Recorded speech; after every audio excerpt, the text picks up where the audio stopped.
ఏలూరు జిల్లా చింతలపూడి నియోజకవర్గం చింతలపూడి తహసీల్దార్ కార్యాలయంలో తహసీల్దార్ కృష్ణజ్యోతి ఆధ్వర్యంలో 75వ గణతంత్ర దినోత్సవ వేడుకలు ఘనంగా నిర్వహించారు. జెండా వందనం అనంతరం వ్యాసరచన ముగ్గుల పోటీలలో గెలిచిన వారికి బహుమతులను అందజేశారు. సందర్భంగా అందరికీ కూడా శుభాకాంక్షలు తెలియజేయడం.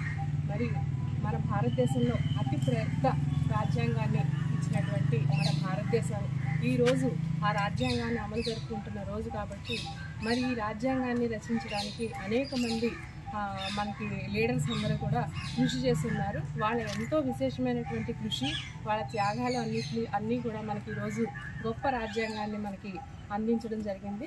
మరి ఈ రాజ్యాంగాన్ని స్ఫూర్తిగా తీసుకొని రాజ్యాంగ నిర్మాతలు ఎవరైతే ఉన్నారో ఆ నిర్మాతల వాళ్ళ విలువలు, వాళ్ళ సిద్ధాంతాలు అన్నిటినీ, వాళ్ళ ఆలోచనలు అన్నింటినీ కూడా మన ఆచరణలోకి తీసుకొని మన రాజ్యాంగం అందించే స్ఫూర్తి ఏదైతే ఉందో ఆ స్ఫూర్తిని తీసుకొని మన నవభారత నిర్మాణానికి, ప్రగతికి మనందరం కూడా కలిసికట్టుగా భారతదేశ సమగ్రతను, సార్వభౌమత్వాన్ని కాపాడుతూ మన భారతదేశ నిర్మాణానికి కృషి చేయవలసిందిగా ఈ సందర్భంగా అందరికీ తెలియజేస్తూ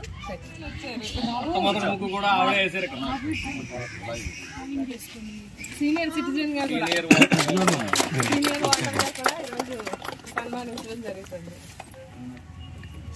కాబట్టి